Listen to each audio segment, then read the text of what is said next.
अस्सलाम वालेकुम, welcome to AR pharmacy lectures. आज हम लोग resins and oleo resin discuss करेंगे। जब भी प्लांट मेटाबॉलिज्म होता है तो उसकी वजह से सेकेंडरी प्लांट मेटाबोलाइट्स बनते हैं जो उसकी ग्रोथ वगैरह में हेल्प करते हैं और ह्यूमन जो है उसको इस्तेमाल करते हैं। दो तरह के हमारे पास क्रूड ड्रग्स होते हैं, ऑर्गेनाइज्ड क्रूड ड्रग और अनऑर्गेनाइज्ड। ऑर्गेनाइज्ड में क्या होगा कि उनका जो है वेल डिफाइंड टिश्यू और सेल स्ट्रक्चर होगा, जबकि अनऑर्गेनाइज्ड में जो है कोई प्रॉपर टिश्यू अरेंजमेंट नहीं होगी। एग्जांपल्स हमारे पास ऑर्गेनाइज्ड क्रूड ड्रग की स्टेम है, सीड्स वगैरह है, लीव, जबकि अनऑर्गेनाइज्ड में हमारे पास गम वगैरह इस तरह के पार्ट आ जाते हैं।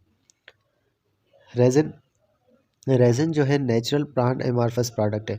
ये शाइजोजीनियस ड्रग्स जो होती हैं उनके अंदर से प्रोड्यूस होता है। फिज़िकली अगर हम इनको देखें तो हार्ड, ट्रांसपेरेंट या ट्रांसल्यूसेंट होते हैं। उसके अलावा केमिकली अगर हम इन्हें देखें, रेजिन एसिड्स, रेजिन अल्कोहल या रेजिन टेनोल्स, ईस्टर रेजिन्स वगैरह, इन सब से ये बने हुए होते हैं।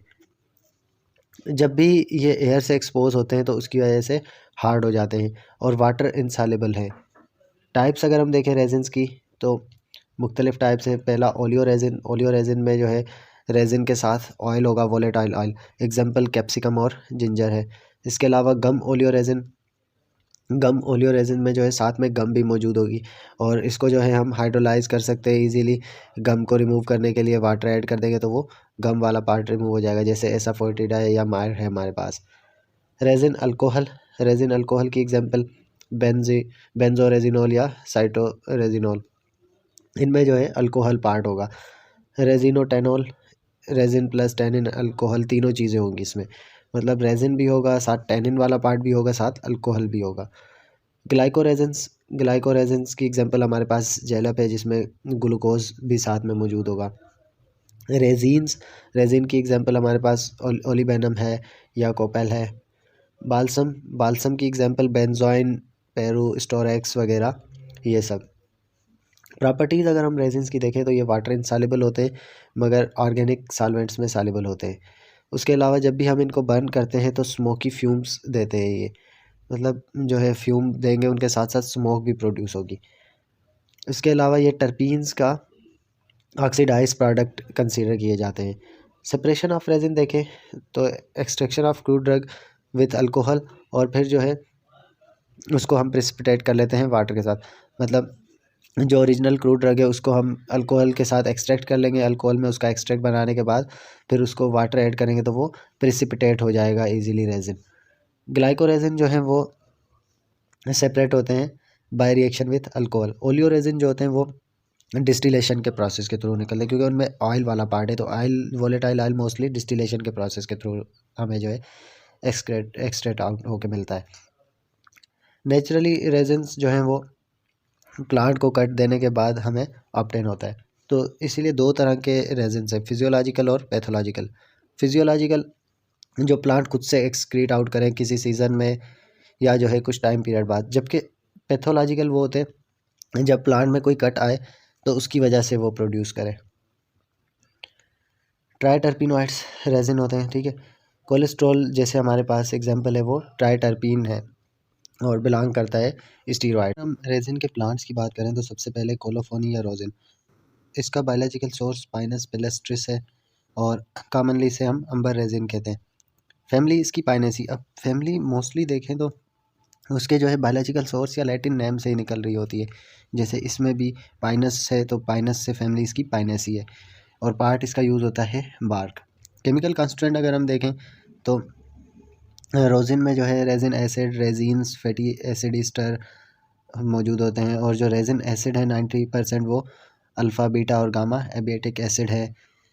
डिस्टिलेशन से पहले जो है ना रेजिन में मोस्टली प्लस माइनस जो लिवो डेक्स्ट्रो रोटेटरी फॉर्म में पिमेरिक एसिड मौजूद होता है। डिस्टिलेशन के दौरान जो हमारे पास डेक्स्ट्रो पिमेरिक एसिड है, डेक्स्ट्रो रोटेटरी, वो स्टेबल रहता है, जबकि लिवो रोटेटरी वाला जो है वो कन्वर्ट हो जाता है एबिएटिक एसिड के अंदर। यूजेस अगर हम इसके देखें तो ये एज स्टिफनिंग एजेंट यूज़ होता है ऑइंटमेंट्स में, प्लास्टर्स में और इसके अलावा सीरेट्स वगैरह में। उसके अलावा एज डायूरेटिक यूज़ होता है वेटनरी मेडिसिन में। कमर्शली मुख्तलिफ वार्निशेस वगैरह और पेंटिंग इंक्स, सीमेंट, इन सब की जो है मैन्युफैक्चरिंग में ये यूज़ होता है। सीमेंट्स के अलावा soap, sealing wax, would polish वगैरह में। रोजिन ऑयल जो है वाटर प्रूफिंग, कार्डबोर्ड, वाल्स वगैरह के लिए भी यूज़ होता है। केमिकल टेस्ट, अगर हम रेजिन का पाउडर रेजिन 0.1 ग्राम लें, उसको जो है एसिटिक एसिड के अंदर पहले ऐड कर लेंगे 10 ml में। फिर उसके अंदर अगर हम 1 ड्रॉप कंसनट्रेटेड सल्फ्यूरिक एसिड का ऐड करेंगे ड्राई टेस्ट ट्यूब के अंदर, तो एक पर्पल कलर की जो है रिंग बनेगी, वो जल्दी से वायलेट में चेंज हो जाएगी। तो इससे हमें रोजिन की प्रेजेंस का पता चल जाएगा। उसके अलावा पेट्रोलियम ईथर सॉल्यूशन, जिसके अंदर हमारे पास पाउडर रेजिन मौजूद होगा, और उसकी जो है ट्वाइस हम वॉल्यूम ऐड करेंगे डाइल्यूटेड कॉपर एसीटेट की। फिर उसको शेक करेंगे तो जो पेट्रोलियम ईथर लेयर का कलर है ना, वो एमराल्ड ग्रीन में चेंज हो जाएगा, क्योंकि जो है एबियाटिक एसिड अपने कॉपर के साल्ट बनाना स्टार्ट कर लेगा। इसके अलावा अल्कोहलिक सॉल्यूशन अगर हम लें रोजिन या कोलोफोनिका, उसमें वाटर ऐड करें तो वो मिल्की वाइट हो जाएगा, क्योंकि जो है केमिकल कंपाउंड्स प्रिसिपिटेट होना स्टार्ट हो जाएंगे। और अल्कोहलिक सॉल्यूशन जो होता है रोजिन या कोलोफोनिका, वो जो है लिटमस को ब्लू से रेड कर देता है, क्योंकि उसमें डाइटरपेनिक एसिड्स मौजूद होते हैं। एसिड की मौजूदगी की वजह से वो उसको रेड कर देगा।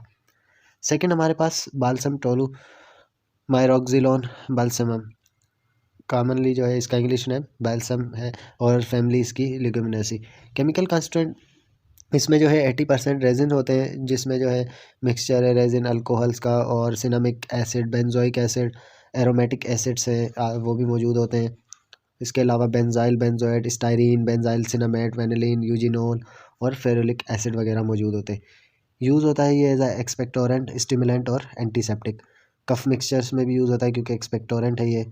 उसके अलावा जो है फ्लेवरिंग एजेंट के तौर पे भी यूज़ होता है मेडिसिनल सिरप्स में, कन्फेक्शनरी और चिंगम्स वगैरह। केमिकल टेस्ट, 1 ग्राम अगर हम बाल्सम की अल्कोहलिक सॉल्यूशन लें, मतलब 1 ग्राम जो है बाल्सम होगा अल्कोहलिक सॉल्यूशन के अंदर, तो वो हमें जो है फेरुलिक एसिड के साथ रिएक्शन करने पर ग्रीन कलर देगा, क्योंकि उसमें टोलूरेजिन और टैनोल्स मौजूद होते हैं।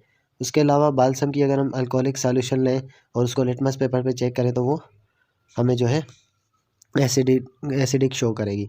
इसके अलावा बाल्सम 1 ग्राम लें 5 ml वाटर में, और उसको फ़िल्टर करने के बाद aqueous potassium permanganate solution add करें। फिर उसको 5 to 10 मिनट्स के लिए हीट करें, तो बेंज़ल्डिहाइड का ऑर्डर प्रोड्यूस होगा सिनामिक एसिड की ऑक्सीडेशन की वजह से। थर्ड हमारे पास एसाफोटिडा, फेरुला एसाफोटिडा कॉमनली हींग कहते हैं, और इंग्लिश नेम इसका डेविल्स टंग है। Family Umbelliferae. पार्ट जो इसका यूज़ होता है वो रूट्स या स्टेम में से जो एक्सोड्यूट निकलता है वो यूज़ होता है। केमिकल कांस्टेंट मोस्टली जो है वोलेटाइल ऑयल, रेजिन, गब्स होते हैं, और इसमें जो है गार्लिक की तरह स्मेल होती है, क्योंकि सल्फ़र कंपाउंड्स मौजूद होते हैं। यूजेस अगर हम इसके देखें तो ये जो है as a carminative, expectorant, antispasmodic, laxative के तौर पे इस्तेमाल होता है। इसके अलावा बैंडेजेस को प्रिवेंट करने के लिए भी ये अप्लाई किया जाता है एक्सटर्नली, ताकि डॉग वगैरह उसको च्यू ना करें। और कड़ी, सॉसेस वगैरह या अचार, इन सब में जो है एज अ फ्लेवरिंग एजेंट भी यूज़ होता है। इंटेस्टाइनल फ्लैचुलेंस के लिए एज अ एनिमा भी यूज़ होता है। इसके अलावा वूपिंग कफ में और क्रॉनिक ब्रोंकाइटिस में भी इस्तेमाल होता है। केमिकल टेस्ट, जब भी हम जो है इसको ट्राइचुरेट करेंगे विथ वाटर, तो ये मिल्की इमल्शन प्रोड्यूस करेगा। उसके अलावा 0.5 ग्राम अगर हम ड्रग लें हींग का, और उसको बॉयल करें 5 ml HCl के साथ कुछ टाइम के लिए, फिर उसके बाद फ़िल्टर करें और अमोनिया ऐड करें, तो फिल्ट्रेट में, तो एक ब्लू फ्लोरिसेंस लाइट प्रोड्यूस होगी। उसके अलावा इंक का जो फ्रैक्चर्ड सरफेस है, उस पर अगर हम 50% नाइट्रिक एसिड ऐड करें, तो ग्रीन कलर प्रोड्यूस होगा। और फ्रैक्चर सरफेस पे अगर हम सल्फ्यूरिक एसिड का एक ड्रॉप ऐड करें, तो रेड कलर बनेगा, जबकि जब उसको हम वाटर से वॉश करेंगे सल्फ्यूरिक एसिड को, तो वो चेंज हो जाएगा वायलेट में। फोर्थ हमारे पास है पोडोफाइलम। पोडोफाइलम, इसको मैं एपिल या पोडोफाइलम कहते हैं, और इसका जो बायोलॉजिकल सोर्स है पोडोफाइलम पेल्टेटम। फैमिली बर्बेरिडेसी। पार्ट इसका राइजोम या रूट्स यूज़ होती हैं। केमिकल कांस्टेंट मेनली जो है इसमें लिग्नेंस मौजूद होते हैं, इंपॉर्टेंट लिग्नेंस, पोडोफाइलोटॉक्सिन, उसके अलावा बीटा पेल्टाटिन और अल्फा पेल्टाटिन मेनली इसके कॉन्स्टिट्यूट। अगर हम देखें तो इसमें परगेटिव प्रॉपर्टी है, एंटी कैंसर प्रॉपर्टीज़ है। इसके अलावा जो है साइटोटॉक्सिक इनएक्शन है, क्योंकि एंटी कैंसर प्रॉपर्टीज़ इसीलिए। और इसके अलावा जो है ये यूज़ एज अ पेंट होता है, सॉफ्ट फर्नियल और वार्ड्स जो होते हैं उनकी ट्रीटमेंट के लिए एज अ पेंट भी यूज़ होता है। फिफ्थ हमारे पास कैनबिस। कैनबिस सटाइवा, जिसको हम कॉमनली भंग, चर्स वगैरह कहते हैं। इंग्लिश नेम इसका मैरिजुआना।